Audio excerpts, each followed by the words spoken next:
Hello, trading is closed on September 2nd, 2020. We'll do our disclaimer, then go over our calls. Standard stuff. It's my plan for tomorrow. Trade at your own risk. The lawyers are happy.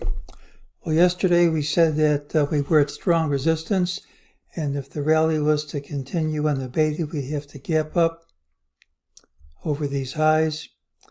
And we said the commonest thing would be a gap in one direction or the other. Here's what we said.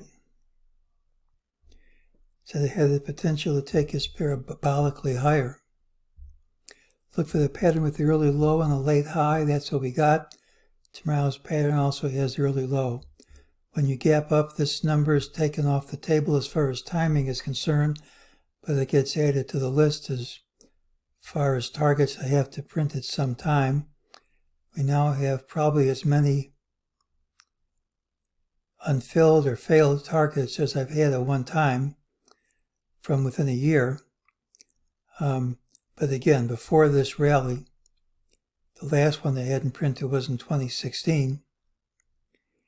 And a couple of times a year, once or twice, I got a whole bunch of these targets.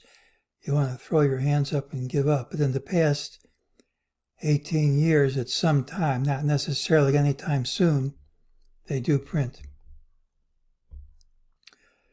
Early on, we got a buy signal, and that certainly worked.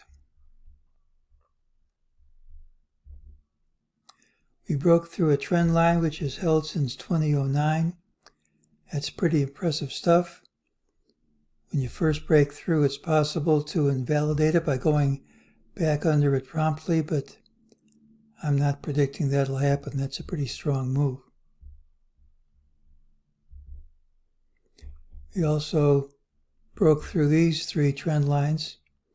Now, any break like this, you have to confirm by going higher by 1 cent over the close. I mean, if we gap under this low tomorrow, again, which I'm not predicting, then that doesn't count. But you need one trade higher than today's close for confirmation of a very major breakout. Confirmation doesn't have to come tomorrow, and there is Fibonacci resistance at today's high. I'm not calling this the end of the leg. It looks like we have more to it.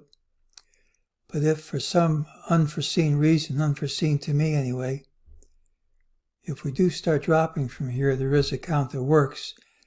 But as I've said, I can make a count work any day all the way up, but I don't think it means anything unless something unforeseen happens. Tomorrow's pattern has early low, doesn't mean you won't gap up. We broke through significant resistance, still have to have confirmation by trading over the close by 1 cent. Breakouts like today's are not the best time to look for tops of the legs. However, as far as tomorrow goes, and only tomorrow, it's a bit concerning that many market leaders, such as Tesla and Apple, dropped today, and they're not the only market leaders which dropped on a huge rally like this. It's not enough for me to call for a drop, however, just enough to make me somewhat concerned for tomorrow. I do have resistance here based on Fibonacci ratios and some other proprietary indicators. None of these were as significant, in my opinion, as the trend line and resistance levels we broke through today. So you either reject today's rally promptly and convincingly, and I am not predicting that's going to happen. Either you do that, or we're going to keep going up regardless of what happens tomorrow. I still don't like the way the sentiment indicators look. There are too many bulls for me.